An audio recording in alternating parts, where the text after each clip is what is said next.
की बड़ी खबर वैशाली जिले के लालगंज से है, जहां एक बड़े और हाई प्रोफाइल हत्याकांड का खुलासा कर दिया गया है।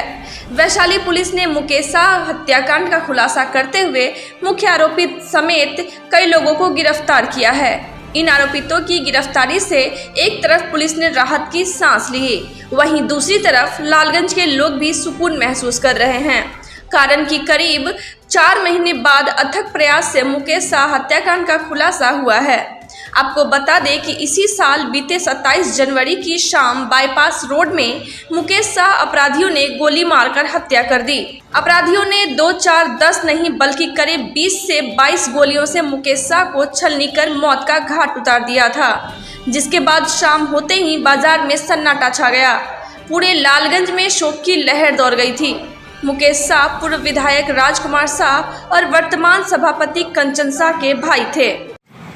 पिछले 27 जनवरी को एक सेंसेशनल मर्डर की घटना हुई थी लालगंज थाना क्षेत्र में, जिसमें मुकेश साह की हत्या हुई थी। उसको लेकर के एसआईटी की टीम बनाई गई थी कि कांड का उद्भेदन हो सके और जो अपराधी शामिल हैं उनकी गिरफ्तारी हो सके।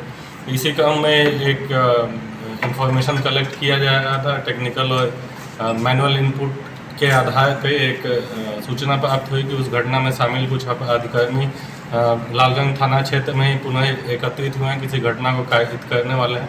तो इस सूचना की प्राप्ति पर लालगंज थाना की टीम और डीआईओ की टीम को संयुक्त रूप से छापामारी के लिए निर्देश दिया गया, जिसमें कि छापामारी के क्रम में 3 अपराधकर्मियों को गिरफ्तार करने में सफलता हासिल की गई, जिसमें कि 2 अपराधकर्मी के पास से एक देसी कट्टा बरामद किया गया और 4 गोली बरामद किया गया और एक अपराधकर्मी के पास से गोली बरामद किया गया है।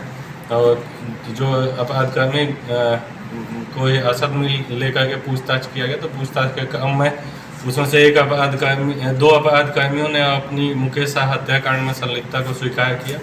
सीसीटीवी फुटेज जो उस समय उपलब्ध मुकेश साह हत्याकांड के समय सीसीटीवी फुटेज लिया गया था काफ़ी बृहद पैमाने पे, उससे मिलान करने पर उसमें से एक शूटर जो था उसमें से एक की पहचान हुई, जो कि अपराधकर्मी जो पकड़ा गया है गोलू कुमार, उसके रूप में पहचान हुई। तो इस प्रकार से मामले का उद्भेदन हुआ है।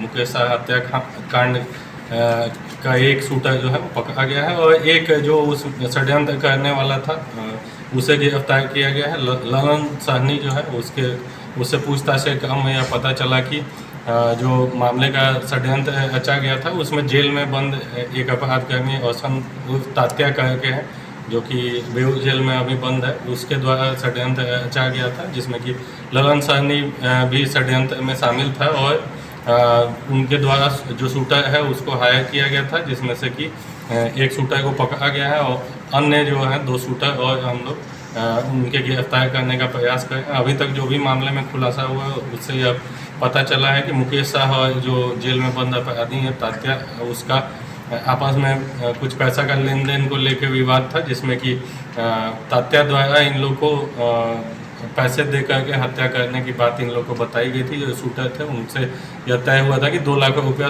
हत्या करने पर उन्हें दिया जाएगा फाइनली, लेकिन उसके द्वारा 20,000 रुपया ही दिया गया।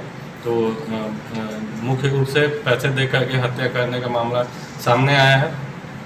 तात्या और मुकेश साह में जो मामला पाया गया है उसमें दोनों में पैसे को लेकर के विवाद की बात अभी तक आई है, लेकिन अभी बहुत स्पष्ट नहीं हुआ है। तात्या को हम लोग रिमांड पर लेकर के पूछताछ भी करेंगे कि आगे के मामला का खुलासा हो सके। जो अभी तक बात पता चली है, ललन सहनी से जो पूछताछ हुई है और गोलू कुमार से जो पूछताछ हुई है, उसे पूर्व के कांड राकेश पासवान की जो हत्या हुई थी उसमें भी तात्या के शामिल होने की बात पता चली है कि उसमें भी कहीं ना कहीं तात्या का रोल था। तो इसलिए हम लोग रिमांड पर लेकर के तात्या से फर्दर पूछताछ करेंगे, जिससे कि आगे भी मामले का खुलासा होगा और जो अन्य शूटर हैं उनकी गिरफ्तारी के लिए हम लोग प्रयास करेंगे।